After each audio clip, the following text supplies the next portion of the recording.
Shalom, salam sejahtera bagi kita semua. Today sermon pada hari ini saya akan mengawali dengan sebuah ilustrasi. Ada seorang pengusaha properti sangat mengapresiasi seorang tukangnya yang begitu rajin.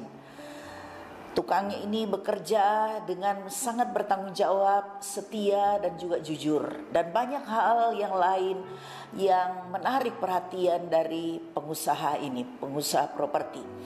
Bapak Ibu Saudara yang dikasihi oleh Tuhan, karena itu ketika tukang bangunan ini yang telah bekerja sekian tahun dengan baik, sehingga ketika tukangnya ini mau mengundurkan diri untuk tidak lagi mau bekerja karena dia perlu beristirahat, mengingat usianya sudah semakin tua dan dia ingin untuk bisa bersama-sama menyediakan waktu yang banyak untuk keluarga.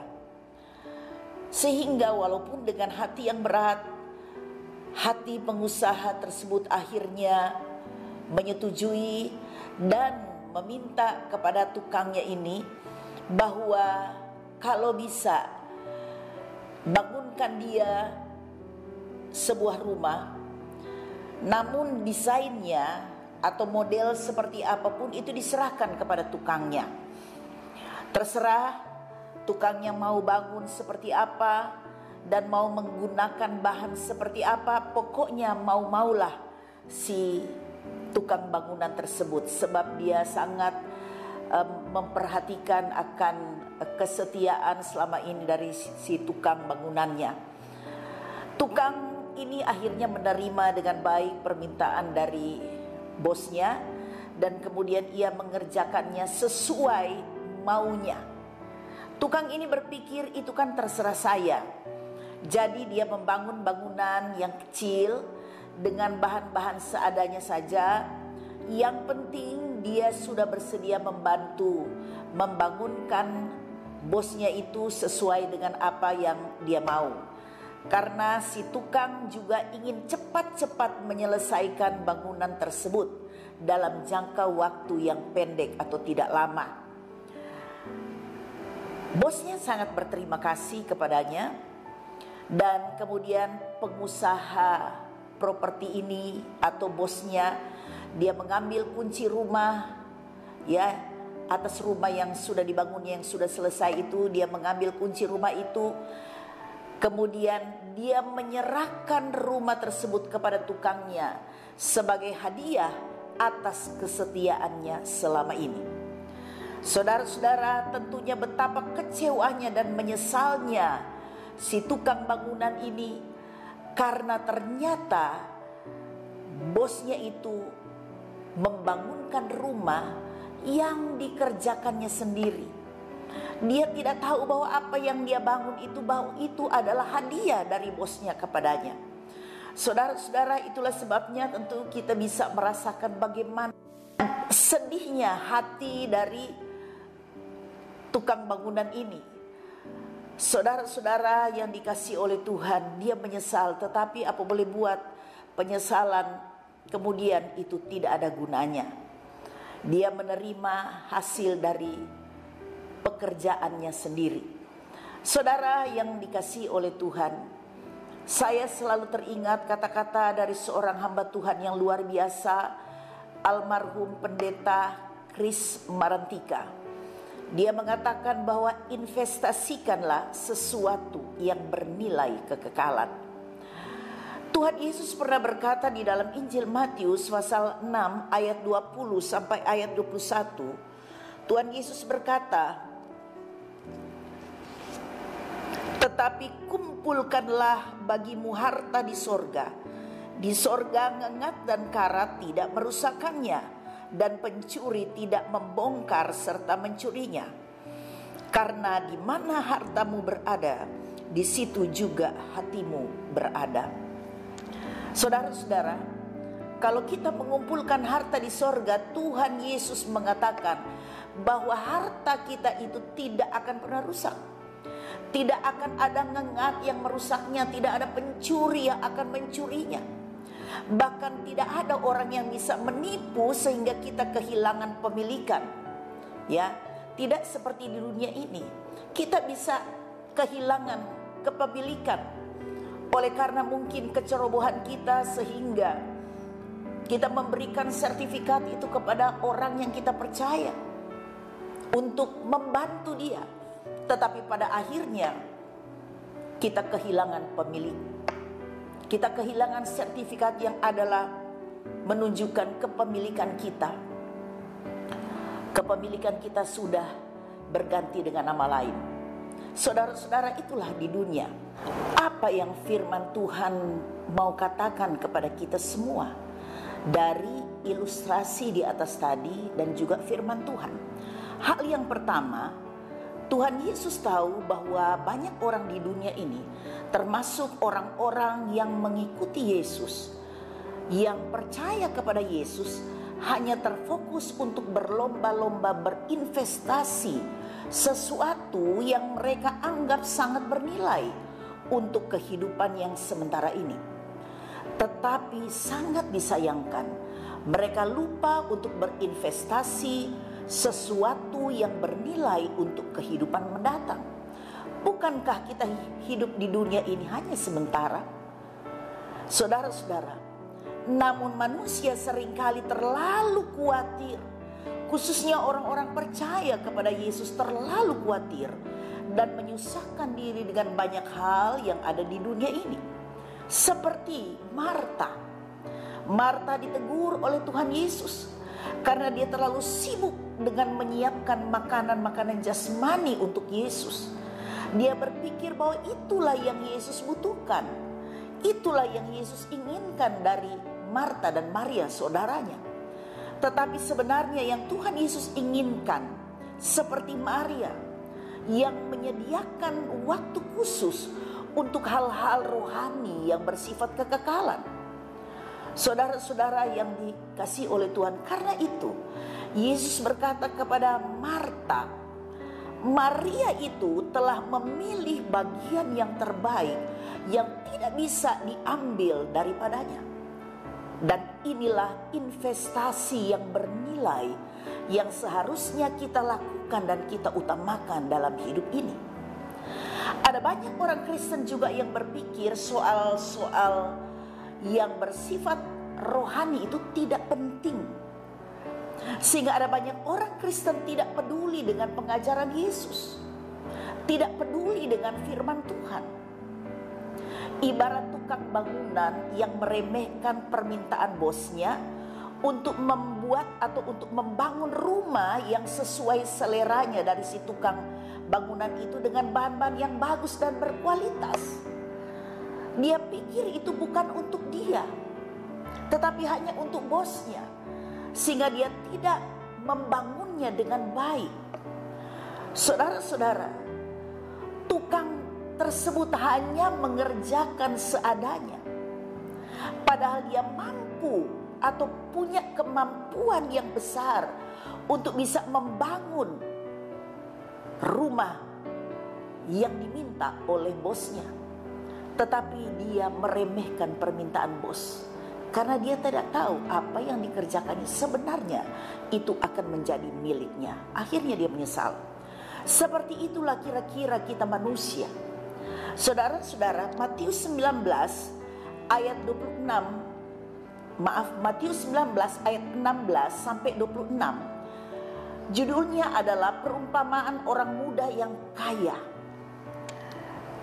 Sebaiknya saudara-saudara perlu membacanya sendiri dan kemudian saudara renungkan. Di sini diceritakan ada seorang anak muda yang kaya raya. Kalau istilah sekarang itu anak muda yang tajir lah. Dia merasa bahwa dia sudah sempurna. Dia masih muda, tetapi dia bisa melakukan apa yang tertulis dalam 10 hukum Taurat. Khususnya dia merasa dan dia sampaikan kepada Yesus bahwa dia tidak membunuh, dia tidak mencuri, dia tidak menginginkan barang orang lain, dia tidak berzina, dia selalu menghormati orang tuanya, dan seterusnya dan seterusnya. Dan dia merasa bahwa dia itu sudah sempurna. Malah dia katakan kepada Yesus itu sudah dilakukannya sejak dia masih kecil. Tetapi apa yang dikatakan oleh Tuhan Yesus kepada anak muda ini? Saudara-saudara, kita baca di dalam ayat yang ke-21. Tuhan Yesus berkata kepadanya, "Jikalau engkau hendak sempurna, pergilah, jualah segala milikmu dan berikanlah itu kepada orang-orang miskin, maka engkau akan beroleh harta di surga. Kemudian datanglah kemari dan ikutlah aku." Saudara-saudara, dia tidak menyangka bahwa di mata Yesus dia belum sempurna, masih ada yang kurang. Dan kekurangannya itu bagi Yesus itu bisa menghambat untuk dia mendapatkan harta di sorga. Saudara-saudara yang dikasihi oleh Tuhan Yesus Kristus, Tuhan Yesus mau mengajar anak muda ini, bahkan mau mengajar kepada kita semua, khususnya orang-orang yang percaya kepada Yesus, bahwa ketergantungan kepada harta, ketergantungan terhadap sesuatu yang kita miliki, yang kita merasa bahwa itu sesuatu yang bernilai, itu akan menghambat kita untuk kita bisa sungguh-sungguh mengikut Yesus. Hal yang kedua, firman Tuhan juga mau sampaikan bagi kita bahwa Tuhan tahu bahwa kita manusia itu punya kelemahan. Belum ada yang sempurna, termasuk saya pun ada kelemahannya. Dan kelemahan kita yang paling mendasar adalah mamon. Saudara, apa sebenarnya artinya mamon? Saudara-saudara, sebenarnya mamon itu dari asal kata bahasa Aram, kemudian diterjemahkan dalam bahasa Yunani. Itu adalah istilah yang digunakan untuk menggambarkan kerakusan, materialisme yang berlebihan, keserakahan dalam mencari keuntungan dunia yang tidak adil. Dengan perkataan lain, kita bisa menggunakan cara-cara untuk berusaha mendapatkan sesuatu yang kita inginkan dengan cara-cara yang tidak benar, dengan cara-cara yang tidak halal.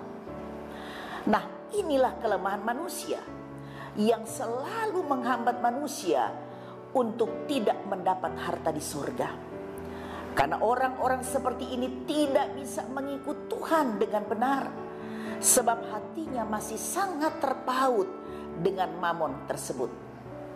Karena itu Matius 19 ayat 23 sampai 24, Tuhan Yesus berkata, "Aku berkata kepadamu, sesungguhnya sukar sekali bagi seorang kaya untuk masuk dalam kerajaan sorga. Sekali lagi aku berkata kepadamu, lebih mudah seekor unta masuk melalui lubang jarum daripada seorang kaya yang masuk ke dalam kerajaan Allah." Saudara-saudara yang dikasihi oleh Tuhan, bukan berarti bahwa orang kaya tidak masuk surga. Cuma yang firman Tuhan menekankan kepada kita bahwa mamon seringkali dan bahkan yang paling mendasar yang menghambat manusia untuk kita bisa sungguh-sungguh menjadi murid Kristus, pengikut Kristus yang setia, dan akan menghambat kita untuk mendapatkan harta di sorga. Saudara-saudara, karena itu ada banyak orang Kristen yang jatuh dalam hal mamon, karena tidak bisa mengasihi Tuhan dengan benar, tidak bisa setia sama Tuhan, selalu mandek di tengah jalan, dan tidak bisa lulus dalam memberi kepada Tuhan. Karena dalam hal memberi apa saja, memberi waktu, memberi tenaga, memberi pikiran, memberikan sesuatu yang bersifat finansial, kita hitung-hitungan dengan Tuhan. Padahal kita tahu bahwa semua yang kita miliki itu adalah milik Tuhan. Saudara-saudara yang dikasihi oleh Tuhan, kita tidak bisa tulus dalam memberi kepada Tuhan, ya, oleh karena mamon itu. Saudara-saudara, ada banyak orang Kristen yang menganggap rugi kalau dia memberikan sesuatu untuk Tuhan, karena dia merasa bahwa percuma, saya tidak mendapatkan apa-apa. Tetapi saudara-saudara, biarlah firman Tuhan ini mengajarkan kepada kita semua. Karena itu kesimpulan pertama, saya mau mengatakan kembali, firman Tuhan mau mengajarkan kita jangan hidup bergantung kepada dunia atau apapun yang ada di dunia ini. 1 Yohanes 2 ayat 17 mengatakan, dan dunia ini sedang lenyap dengan segala keinginannya, tetapi orang yang melakukan kehendak Bapa, dia yang akan tinggal kekal selama-lamanya. Bergantunglah kepada Tuhan, andalkan Tuhan di atas segalanya. Karena Yeremia 17 ayat 7 berkata, diberkatilah orang yang mengandalkan Tuhan, yang menaruh harapannya pada Tuhan. Dan hal yang kedua, yang terakhir, silakan kita berinvestasi di dunia ini, itu tidak salah. Tetapi ingat, jangan meremehkan untuk kita menginvestasikan sesuatu yang bernilai kekekalan. Karena Matius 6 ayat 33, Tuhan Yesus berkata, tetapi carilah dahulu kerajaan Allah dan kebenarannya, maka semua itu yang kita butuhkan selama kita hidup di dunia, itu akan ditambahkan kepadamu. Saudara-saudara, dan ketika saatnya kita akan memasuki kekekalan, kita akan tinggalkan dunia ini, kita akan menerima upah yang besar dari hasil investasi rohani kita di sorga. Puji Tuhan, Tuhan Yesus memberkati. Mari kita berdoa. Bapa di surga, kami bersyukur bahwa Tuhan sudah menyampaikan kebenaran firman-Mu kepada kami semua. Tuhan sudah mengingatkan kami bahwa segala sesuatu yang mungkin bernilai bagi kami dan yang selalu kami terfokus kepada sesuatu yang bernilai yang menurut anggapan kami, tetapi sesuatu itu seringkali menipu bagi kami. Kami tidak mungkin bisa mendapatkan harta di sorga.